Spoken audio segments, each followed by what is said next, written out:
pesquisando naquele assunto, dada a quantidade enorme de informações, de desenvolvimento tecnológico e as próprias normas, né?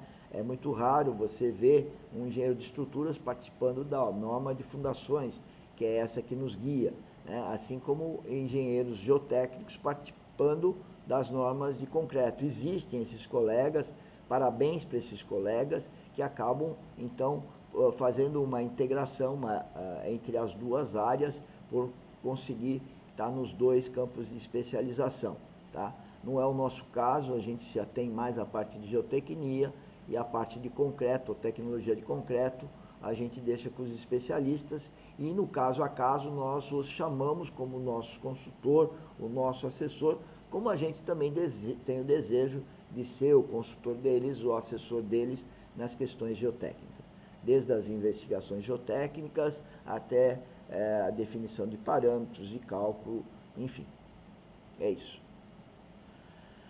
3.7, fundação profunda. Elementos de fundação que transmite a carga ao terreno pela base, resistência de ponta, ou por sua superfície lateral, resistência do fuste, ou lateral.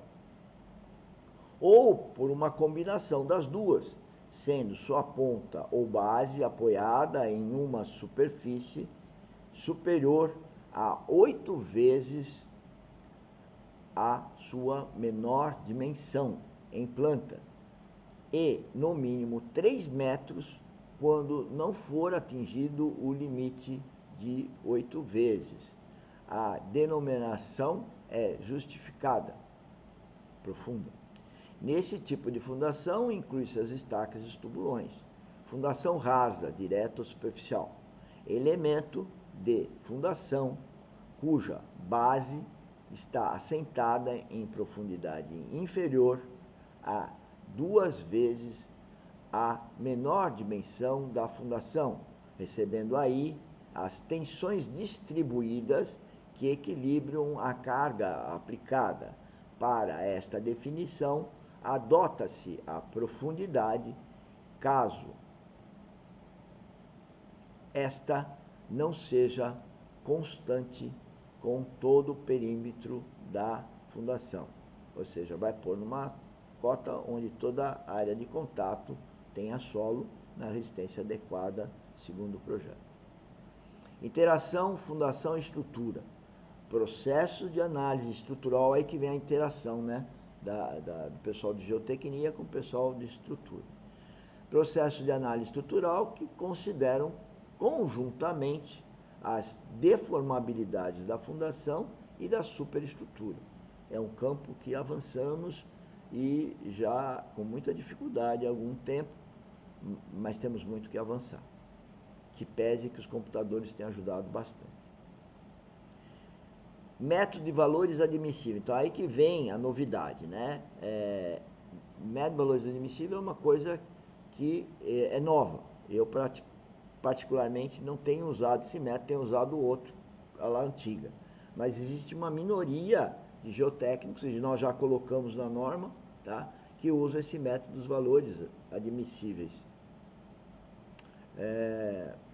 Desculpa, eu troquei. Esse é o que eu uso, é outro que vai vir que eu não uso. Então vamos lá, método de valores admissíveis.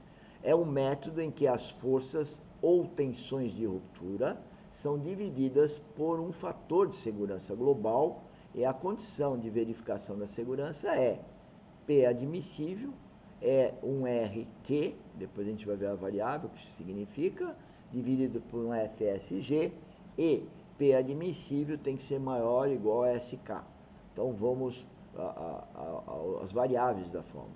Primeiro é ratificar mais uma vez que esse é o método que a vida toda eu aprendi e uso até os dias de hoje. Método de valores admissíveis, né? E que agora que vai entrar o outro método que à frente vamos ver. Então nesse método, o que representa cada uma dessas variáveis? PAD é a tensão admissível de sapatas e tubulões e carga admissível de estacas. Então, é aquela admissível, ou seja, aquela que eu possa colocar. Ela admite isso, então eu posso colocar. RK representa as forças ou tensões características da ruptura, as últimas. Ou seja, RK é de ruptura, tá ligada à palavra características de ruptura. Por que características? Porque a resistência, ela segue uma variabilidade. Né? Se você pegar um elemento qualquer da construção civil e romper, ele não vai romper sempre no mesmo lugar, ele tem uma variação, ele tem uma média, uma variação e um desvio padrão. Esse termo característico é a média menos o desvio padrão, que vai dar então um valor característico, que nós queremos dizer que 95% das situações vão ter esse valor. RK representa as forças ou tensões características da ruptura. SQ representa as solicitações características, né?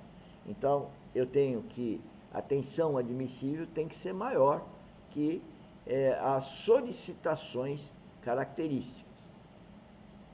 Solicitações características é a mesma coisa. Eu não tenho um carregamento de uma laje. Eu tenho